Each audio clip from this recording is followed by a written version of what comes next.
حضرت مسروق کہتے ہیں کان قال علی رجل من اہل مکہ، مکے کے ایک آدمی نے مجھے بتایا کہ ہذا مقام اخی کا تمیم الداری، یہ جگہ جو تھی یہاں حضرت تمیم داری بیٹھا کرتے تھے یا صلات پڑھا کرتے تھے، قیام لیل کرتے تھے۔ لقد رأیتہ قام لیلۃ، میں نے ان کو دیکھا کہ ایک رات انہوں نے قیام میں گزارا، صبح تک یا صبح کے قریب تک انہوں نے قیام اللیل کیا، صرف ایک آیت اللہ کی کتاب کی پڑھتے تھے اور رکوع اور سجدہ کرتے تھے اور روتے تھے، بار بار یہی پڑھتے تھے، یعنی سورہ فاتحہ کے ساتھ انشاءاللہ۔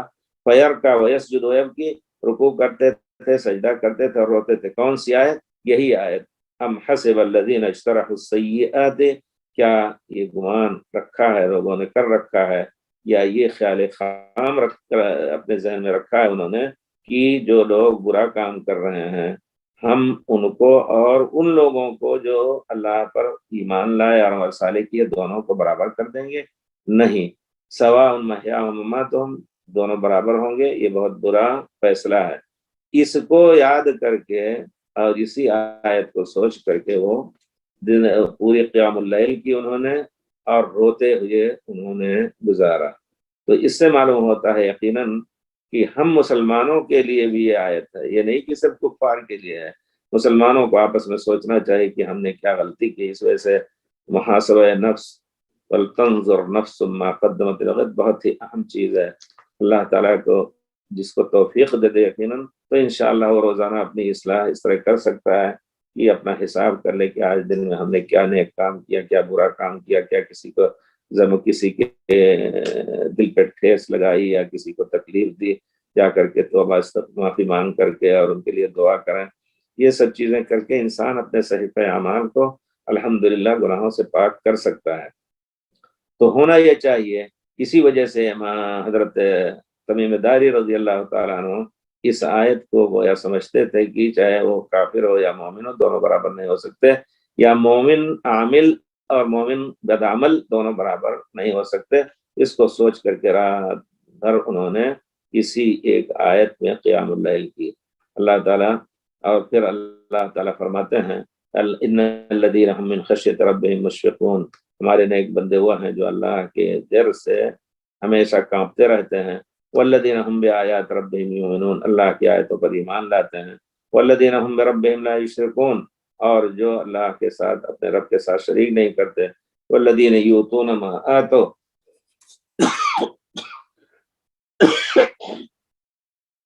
اللہ کی راہ میں خرچ بھی کرتے ہیں۔ وقلوبهم وجلہ، اور وہ ڈرتے رہتے ہیں انہم الی ربہم راجعون، کہ کہیں ایسا نہ ہو اللہ قبول نہ کرے اور ہم اللہ کی طرف لوٹ کے جانے والے ہیں۔ اولئک یسارعون فی الخیرات، یہ لوگ یہی لوگ ہیں جو اس قسم کا احساس کریں گے، اس طرح کا ایمان لائیں گے تو ہر نیک کام میں وہ آگے بڑھنے کی کوشش کریں گے۔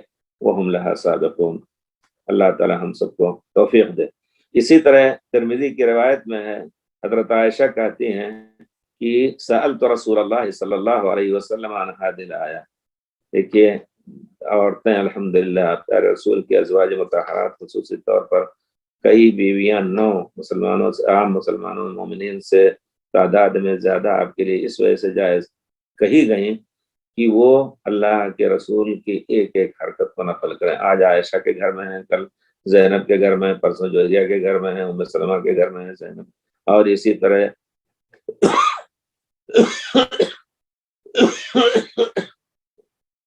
اور دوسری ازواج کے گھر میں۔ تو جو کچھ کرتے تھے پیارے رسول وہ انہوں نے نقل کیا، اور ہمارے ائمہ نے ان کی مسانید میں، مسند امام احمد دیکھیے ازواج مطہرات کی جو روایتیں الگ الگ ہیں تو اس طرح نقل کرتی ہیں۔ حضرت عائشہ کہتی ہیں سألت رسول اللہ صلی اللہ علیہ وسلم عن هذه الآیہ، میں نے اس آیت کے بارے میں پیارے رسول سے سوال کیا تو آپ نے فرمایا فقلت، تو ہم نے یہ پوچھا کہ کیا اس سے مراد وہ لوگ ہیں جو شراب بھی پیتے ہیں، زنا بھی کرتے ہیں اور چوری کرتے ہیں، یہ لوگ مراد ہیں ام حسب الذین اجترحوا السیئات سے؟ تو آپ نے فرمایا لا یا ابنۃ الصدیق، نہیں تم غلط سمجھ رہی ہو، لا یا ابنۃ الصدیق، اے صدیق کی بیٹی تم غلط سمجھ رہی ہو۔ ولکنہم، لیکن کون لوگ ہیں مراد اس سے؟ الذین یصومون، جو صلاۃ بھی پڑھتے ہیں، وہ یصلون، صلاۃ بھی پڑھتے روزے بھی رکھتے ہیں، صدقہ و خیرات کرتے ہیں، وَيَخَافُونَ أَلَّا يَتَقَبَّلَ مِنْهُمْ، اور یہ آیت تھی جو الَّذِينَ هُمْ مِنْ خَشْيَةِ رَبِّهِمْ مُشْفِقُونَ، اس کے بارے میں ہے کہ وہ اس کے باوجود ڈرتے ہیں کہ اللہ ان سے قبول نہ کرے۔ اولئک یسارعون فی الخیرات، وہ لوگ ہیں جو نیکیوں میں دوڑتے رہتے ہیں، نیکیوں میں آگے بڑھنے کی کوشش کرتے ہیں۔ ان الذین هم من خشیۃ ربهم مشفقون والذین هم اولئک یسارعون فی الخیرات، یہ کون لوگ ہیں؟ حضرت عائشہ نے اس آیت کے بارے میں پوچھا، اجترحوا السیئات والی نہیں، بلکہ اس آیت کے بارے میں اولئک یسارعون فی الخیرات وهم لها سابقون، کون لوگ ہیں جو شراب اور زنا اور چوری سب گناہوں کا ارتکاب کرتے ہیں؟ کہا نہیں، وہ لوگ مراد ہیں جو سب کچھ کرتے ہوئے بھی ڈرتے رہتے ہیں کہ کہیں ایسا نہ ہو کہ اللہ کوئی کھوٹ ہو جائے اور اللہ تعالیٰ قبول نہ کرے۔ اس وجہ سے قبولیت کی بھی دعا، کوئی بھی کام ہو ہم اللہ سے دعا کریں کہ ربنا تقبل منا، جس طرح میں نے پہلے بھی ذکر کیا کہ حضرت ابراہیم اسماعیل گھر بناتے جا رہے ہیں اللہ کا، خالص اللہ کے لیے، ان کے اندر شرک ہے نہ اور کوئی چیز ہے، لیکن اس کے باوجود ڈرتے ہیں ربنا تقبل منا انک انت السمیع العلیم، اور ڈرتے ہیں کہ ہماری اولاد جو ہے بت نہ پوجنا شروع کر دے، تو دعا کرتے ہیں وجنبنی وبنی ان نعبد الاصنام۔ اس طرح کے واقعات بہت کچھ آتے ہیں صحابہ کرام کے رضوان اللہ علیہم اجمعین کے، صحابہ کرام کے جس میں آتا ہے کہ حضرت ابو بکر رضی اللہ تعالیٰ عنہ ایسا روتے تھے اپنی زبان پکڑ کر کے، اور کہتے تھے کہ اس زبان نے ہمیں ہلاکت کی جگہوں پہ ڈال رکھا ہے۔ حضرت عائشہ کہتی ہیں کہ جب حضرت ابو بکر رضی اللہ تعالیٰ عنہ کی موت کا وقت قریب ہوا، جانکنی کا عالم ہوا، تو کہتے ہیں یا بنیہ، اے میری بیٹی، انی اصبت من مال المسلمین هذه العبایا، میں مسلمانوں کے مال میں سے یہ چادر مجھے ملی ہے یا لیا ہوں، اور یہ برتن لیا ہوں، اور یہ غلام لیا ہوں، فاسرعی به الى ابن الخطاب، جو ابن خطاب ہمارے بعد خلیفہ ہوں گے، اور ان کو جلدی سے ان کے پاس پہنچا دو۔ اور پھر انہوں نے کہا واللہ لأوددت، حضرت ابو بکر کہتے تھے کہ میں چاہتا تھا، میری خواہش ہے، میں پسند کرتا ہوں کہ میں ایک شجرہ ہوتا، یعنی درخت ہوتا کہ لوگ کھا لیتے یا کاٹ کر کے پھینک دیتے۔ اسی طرح قتادہ کہتے ہیں بلغنی، مجھے خبر ملی ہے کہ حضرت ابو بکر کہتے تھے لیتنی خضرۃ تاکل الدواب، میں ایک عام گھاس کی طرح ہوتا کہ چوپائے ہمیں کھا لیتے۔ عمر بن خطاب رضی اللہ تعالیٰ عنہ نے سورہ طور کی تلاوت کی، جب اس آیت پہ پہنچے ان عذاب ربک لواقع، تمہارے رب کا عذاب ضرور آنے والا ہے، تو روئے اور بہت سخت روئے، یہاں تک کہ بیمار ہو گئے، اور لوگوں نے آ کر کے عیادت کی، اور انہوں نے اپنے بیٹے سے کہا سیاق موت میں، یعنی موت کے جانکنی کے عالم میں، وَيْحَكَ ضَعْ خَدِّي عَلَى الْأَرْضِ، میرے گال کو، میرے رخسار کو زمین پہ کر دو، عَسَىٰ أَن يَرْحَمَنِي، تاکہ اللہ تعالیٰ مجھے معاف کر دے۔ ثم قال، پھر آپ نے فرمایا ویل امی، ویل امی، میرے ماں کو ویل ہو، خرابی ہو، ان لم یغفر اللہ لی، مجھے اللہ تعالیٰ اگر معاف نہ کرے، 3 مرتبہ کہے اور پھر جان نکل گئی۔ اسی طرح رات میں جب قیام اللیل کرتے تھے تو ایسا روتے تھے کہ لوگ جو ہے، اور اس کو عام طور پر چھپاتے بھی تھے، لیکن بہرحال اس کا اثر صبح ان کے دل پہ آتا تھا، لوگوں سے چھپاتے تھے، گھر والوں سے کہ آواز نہ آئے، یہ بھی ایک چیز ہے، اور ریا کی بات نہ ہو جائے، لیکن بیمار ہو جایا کرتے تھے، اور آپ کے چہرے پر، دونوں آنکھوں کے سامنے رونے کی وجہ سے آنسوؤں کی 2 لائن بنی ہوئی تھی۔ ابن عباس نے کہا اللہ کے رسول، اے اللہ کے خلیفہ رسول اللہ، اے مومنین کے امیر، مصر اللہ بک الامصار، اللہ تعالیٰ نے آپ کے ذریعے بہت سے شہروں کو بسایا دین ایمان سے، اور اللہ آپ نے فتح بھی کیا، آپ نے یہ سب کام کیا۔ تو کہتے ہیں کہ ابن سعد کی روایت المغرور من غررتم، جس کو تم غرور میں ڈال دو وہ غرور آ جائے گا اس کو، لیکن میں چاہتا ہوں کہ میں برابر سرابر نکل جاؤں، نہ میرے اوپر گناہ ہو اور نہ کوئی ہمیں انعام نہ ملے، میں چاہتا ہوں کہ میں اس طرح نکل جاؤں۔ عثمان بن عفان بھی اسی طرح جب قبر پر کھڑے ہوتے تھے بہت روتے تھے اور کہتے تھے کہ اگر میں جنت اور جہنم کے درمیان ہوں تو مجھے یقین نہیں ہوگا کہ میں جنت میں جاؤں گا جب تک چلا نہ جاؤں. تو یہ سب ہمارے اسلاف کا طریقہ تھا. ہم بھی اپنے نفس کو اس طرح بنائیں کہ ڈرتے رہیں اور صلوات پڑھیں تو ایسا پڑھیں کہ جیسے سپارہ رسول نے پڑھی ہے، تاکہ اس کی قبولیت ظاہری قبولیت میں شبہ نہ ہو، لیکن اس کے باوجود ذہن چاروں طرف چلتا رہتا ہے، کمی ہو جائے تو اللہ سے دعا کرنا چاہیے کہ اللہ تعالیٰ قبول فرمائے. جی پھر اس کے بعد اللہ تعالیٰ فرماتے ہیں وَخَلَقَ اللَّهُ السَّمَاوَاتِ وَالْأَرْضَ بِالْحَقِّ وَلِتُجْزَىٰ كُلُّ نَفْسٍ بِمَا كَسَبَتْ وَهُمْ لَا يُظْلَمُونَ. اللہ تعالیٰ نے زمین و آسمان کو حق کے ساتھ پیدا کیا ہے، یعنی اس میں جو چیزیں ہیں یا زمین و آسمان میں جو حکم اللہ کا ہے وہ سچ ہے اور عدل اور انصاف پر مبنی ہے. عدل و انصاف پر مبنی ہے، یعنی جو لوگ گناہ کرتے ہیں وہ یہ نہ سوچ لیں کہ اللہ تعالیٰ چاہے گا ہم جیسے کہ کسی اور نے کہا تھا کہ رَضِيتُ إِلَىٰ رَبِّي لَأَجِدَنَّ خَيْرًا مِنْهَا مُنْقَلَبًا. ہمارے پاس 2 باغیچے ہیں اور اچھے سے اچھے پھل آتے ہیں، لیکن اللہ کی طرف پاس جب لوٹ کے جاؤں گا تو اس سے اچھی چیز ہمیں انہیں ملے گی. اپنے طور پر انہوں نے یہ اپنا عقیدہ قائم رکھا تھا. تو اللہ تعالیٰ نے فرمایا نہیں، زمین و آسمان کو اللہ نے پیدا کیا ہے. الذی خلق الموت والحیات لیبلوکم ایکم احسن عملا. اس میں رہنے والوں کے لیے موت و حیات جو دی ہے تاکہ وہ عمل دیکھے کہ کون اچھے سے اچھا عمل کر رہا ہے. تو اس میں کوئی چیز ایسی نہیں ہے جو لغو ہو، سب حق ہی پر مبنی ہے. ہاں اگر فرشتے ہیں آسمانوں میں تو ان کو بھی اللہ تعالیٰ نے کچھ چیزوں کا حکم دیا ہے، مکلف کیا ہے. زمین میں جتنے بسنے والے انس اور جن ہیں جن کو مکلف کیا ہے ان پر بھی جو فرائض واجب کیے ہیں اس میں کوئی کھوٹ نہیں، نہ کوئی کمی ہے، نہ کوئی عیب. اور ظلم ہے اللہ کی طرف سے، حق ہی حق پر مبنی ہے، جیسا کہ لفظ حق عدل اور انصاف اور اس کے سچ ہونے پر دلیل ہے. وَلِتُجْزَىٰ كُلُّ نَفْسٍ مَّا كَسَبَتْ. تاکہ ہر نفس کو اللہ تعالیٰ جزا دے، اس چیز کا بدلہ دے جو اس نے کمایا ہے. وَهُمْ لَا يُظْلَمُونَ. اور ان پر ان کے عمل میں کوئی کمی نہیں کی جائے گی، نہ ان پر ظلم کیا جائے گا. نیک کام کیا ہے تو نیک بدلہ ملے گا، برا کام کیا ہے تو وہ بدلے کے مستحق ہیں، برے بدلے کے مستحق ہیں. اللہ چاہے معاف کر دے الگ بات ہے، لیکن اللہ تعالیٰ ظلم نہیں کرے گا کہ نیک کام کر کے، جیسے کہ کہا کہ ہم توبہ استغفار کر رہے ہیں لیکن کیا اس کے باوجود اللہ تعالیٰ ہمیں جہنم میں ڈالے گا؟ نہیں، اللہ نے وعدہ کر دیا ہے. اور حدیث شریف میں جو قدسی حدیث ہے جس میں اللہ تعالیٰ فرماتے ہیں یا عبادی انی حرمت الظلم علی نفسی. ہم نے ظلم کو اپنے اوپر حرام کر رکھا ہے. فلا تظالموا.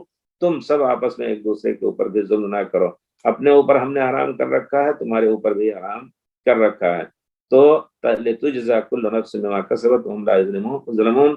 اللہ تعالیٰ ہر ایک کو اس کے عمل کے بدلے اس کو اور عمل ہی کو موضع نجات اللہ تعالیٰ نے بنا رکھا ہے، بدلہ دے گا جیسا کیا ہے. فمن یعمل مثقال ذرۃ خیرا یرہ ومن یعمل مثقال ذرۃ شرا یرہ.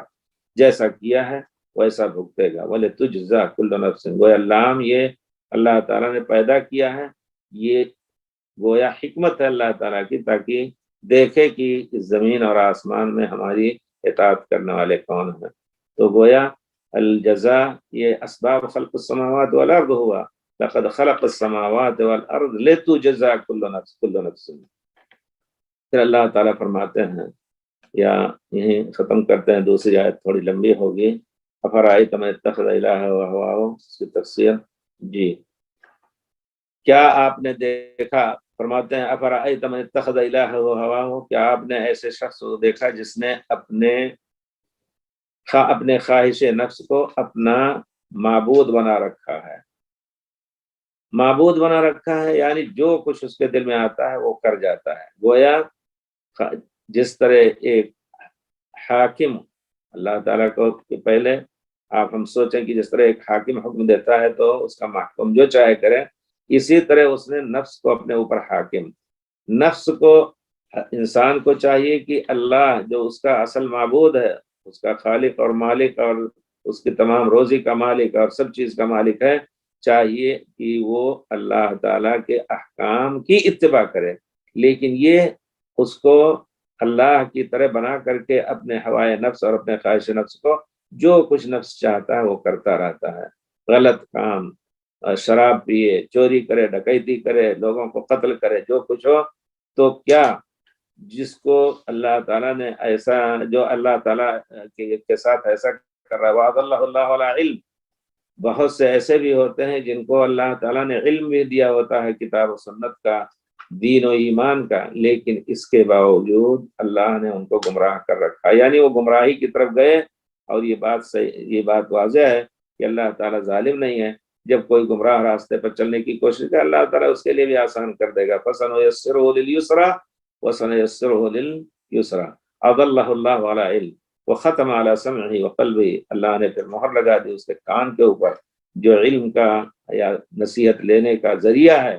کبھی کبھی آدمی غافل ہوتا ہے، لیکن کوئی نصیحت کرتا ہے تو سن کر کے اس کا دل قبول کر لیتا ہے اور پھر وہ ہدایت لے لیتا ہے، لیکن اللہ تعالیٰ نے اس کے دل پر اور اس کے کان پر اللہ تعالیٰ نے مہر لگا دی، وجعل علی بصرہ غشاوہ، اور اس کے آنکھ پر پردہ ڈال رکھا ہے، حق سے آنکھ کھلی ہے لیکن حق کو دیکھ نہیں پاتا ہے۔ فمن یہدیہ من بعد اللہ، اللہ کے بعد پھر ایسے آدمی کو کون ہدایت دے سکتا ہے جس اللہ نے ہدایت کے تمام سامان مہیا کر کے ہمیشہ قیامت تک کے لیے جو کچھ تم کرنا چاہو ان سب کی ہدایت، ان سب چیزوں کی ہدایت کا سامان مہیا کر کے، اس کے باوجود تم جانتے ہو کہ وہ اللہ تعالیٰ کا حکم یہ ہے لیکن تم گمراہی کر رہے ہو، تو اب اللہ کے بعد تمہیں کون ہدایت دے سکتا ہے؟ افلا تتذکرون، کیا تم نصیحت نہیں لیتے؟ انشاءاللہ اللہ تعالیٰ ہم سب کو توفیق دے کہ ہم اللہ کے دین کو سمجھنے کی کوشش کریں اور سمجھیں، اللہ تعالیٰ ہمارے اعمال کو قبول فرمائے، اللہ تعالیٰ ہمیں اپنی جہنم سے آزاد کر دے، خاص طور پہ خصوصی طور پر جو اوقات قبولیت کے وقت ہیں ان کو ہم کمانے کی کوشش کریں۔ رمضان میں فطر کے وقت دعائیں ایسے ہیں، یعنی افطار کے وقت جو قبول ہوتی ہیں، اس کے علاوہ ہر وقت اللہ تعالیٰ کسی بھی پریشان حال کی دعا کو قبول کرتا ہے۔ اللہ تعالیٰ ہم سب کو توفیق دے کہ ہم اپنا ایمان مضبوط کر کے اور پھر اللہ کی طرف متوجہ رہیں ہمیشہ، تاکہ اللہ تعالیٰ ہم سے راضی ہو جائے۔ وصلی اللہ علی خیر خلقہ محمد وعلی آلہ وصحبہ اجمعین۔